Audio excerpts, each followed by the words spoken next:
माँ की दौलत, दिल छूने वाली कहानी। एक गांव में अमित नाम का एक गृहस्थ रहता था।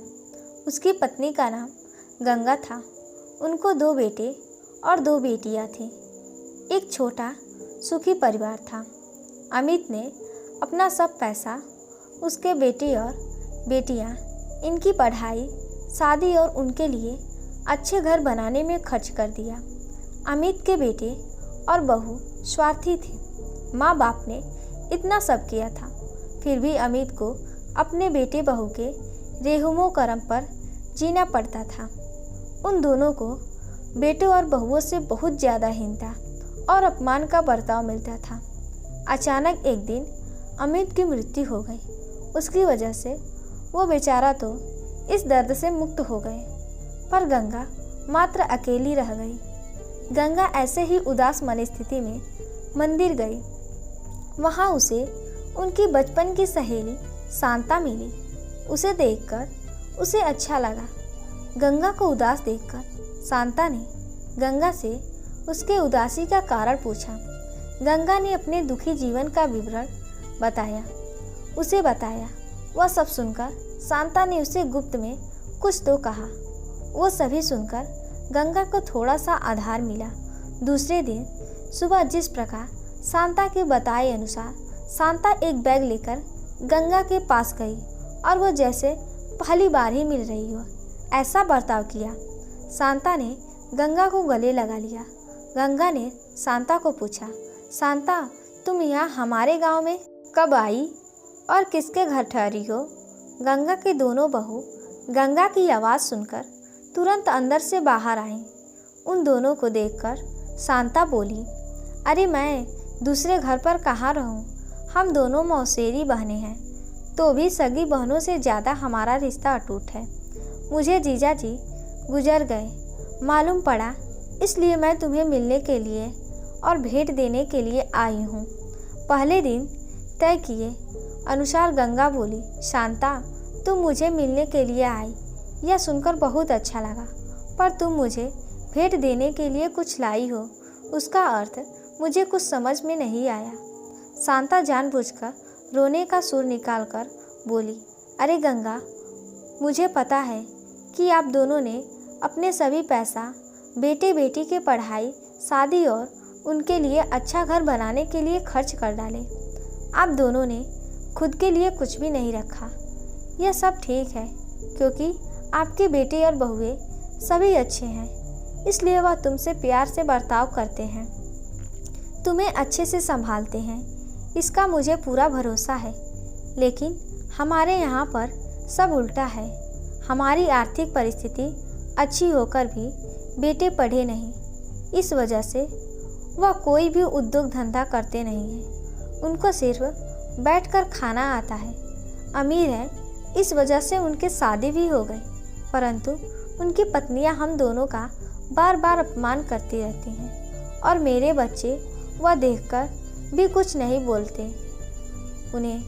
फिर शांता आंखें पोंछने का नाटक करती है और वह आगे बोली, अभी ऐसी परिस्थिति में हम दोनों को जिनकी इच्छा भी नहीं होती और हमारी ज़िंदगी भी कितनी बची है, इसलिए मैंने तय किया कि मेरे पति का नज़दीकी कोई भी नहीं है और तुम्हारे सिवाय मेरा कोई भी नहीं, इसलिए सब पैसा बेटों को देने के बजाय तुम्हें आधे पैसे दे दूं।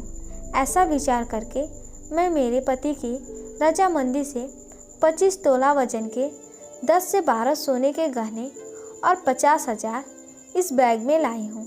इस बैग में 45,000 की नोटें हैं और 1 रुपये की 500 नाणे हैं। अभी तुम कुछ भी ना कहते हुए हमारा प्यार समझकर यह बैग और उसकी चाबी ले लो। मैं सिर्फ तुम्हारे पास चाय पीकर तुरंत चली जाऊंगी। शांता की यह बोलना सुनकर सास की बहन कोई सामान्य औरत नहीं है, बल्कि बहुत अमीर औरत है और धन की तिजोरी साथ लाई है। ऐसा विचार करके गंगा की बड़ी बहू प्यार का नाटक करके उनको बोली कि क्या मासी, आप इतनी जल्दी क्यों जा रही हो? अभी आए हो तो रहो हमारे घर 2-4 दिन। आपके बेटे और बहू भी नई पीढ़ी के हैं, इस वजह से आप उनके तरफ ध्यान मत दीजिए।